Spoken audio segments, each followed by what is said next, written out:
At the beginning of my shift, which was 7 a.m., I realized a report of all my patients' conditions. I received a report that what was going on in their rooms, what their medications were, what their conditions were, and I had a lady, 98 years old, that was not eating or responding to anyone. I went into the room to introduce myself. And upon entering, I saw a lot of get well cards on the window pane. I noticed that she was laying with her arms crossed her chest as if she was postured for a funeral. I told her I was there to help her get up, get clean, and sit in the chair. She didn't say a word, just kind of moaned and would open one eye at a time. My mother would call that playing possum.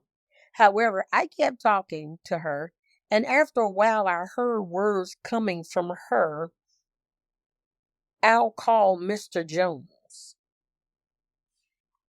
I asked her why she was not eating, and she stated Mr. Brown was coming. Miss Jones had played the piano at her church for years and also played for funerals. Mr. Brown was the funeral director, and Miss Jones was laying herself out for Mr. Brown to take her.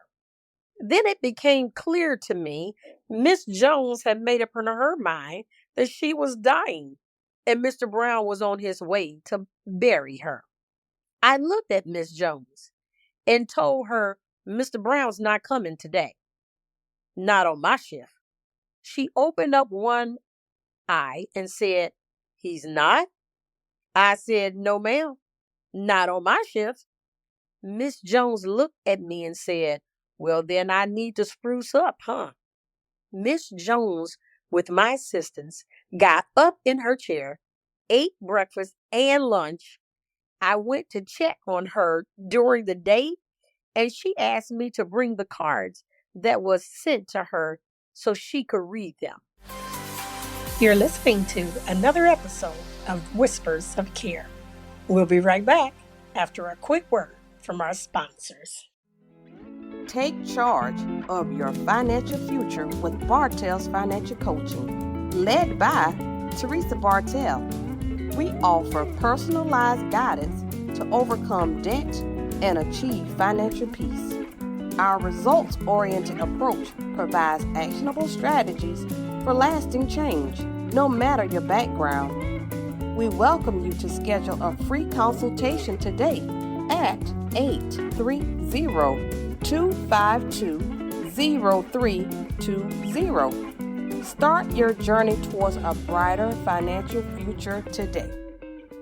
She and I read the cards, and as I told her who sent them, she told me how each person was in relationship to her. The more she talked, the more alive she became. People would pass the room with amazement. One moment, this beautiful woman appeared to be lifeless, and the next moment, she was eating and reading get well cards. I thought, wow, how many people here have willed themselves to die? How many had decided and prepared themselves for Mr. Brown? And no one stopped long enough to say, "Not today, not on my shift." Miss Jones, after receiving care, went home. And after long talks with her, I was glad our paths crossed. She had decided that life was over. In caring and in serving, sometimes people give up. Sometimes they believe that there's nothing left to live for. But that day, I told her Mr. Brown's not coming. Not on my shift. And because I told her that, she decided to live again. Let's go into our adoration prayer. Lord, you are my shepherd, and I shall not want. You lead me beside the still waters. You guide the humble in justice and teach your ways. Lord, your voice is over the waters. Your voice is powerful.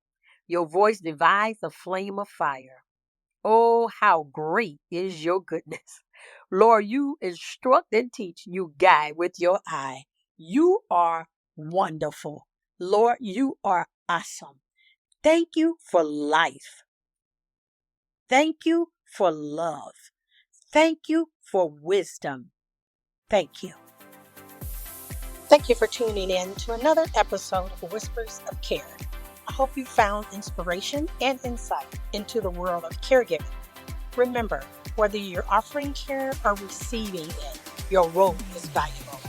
If you enjoyed today's episode and want to stay updated on future discussions, be sure to subscribe to Whispers of Care on your favorite podcast platform. Join me every Monday at 10 a.m. as we delve deeper into the stories and experiences that define the essence of caregiving together. We can make a meaningful difference in the lives of those we care for and in our own. Until next time, take care and keep spreading kindness. Subscribe now and be part of our caregiving community.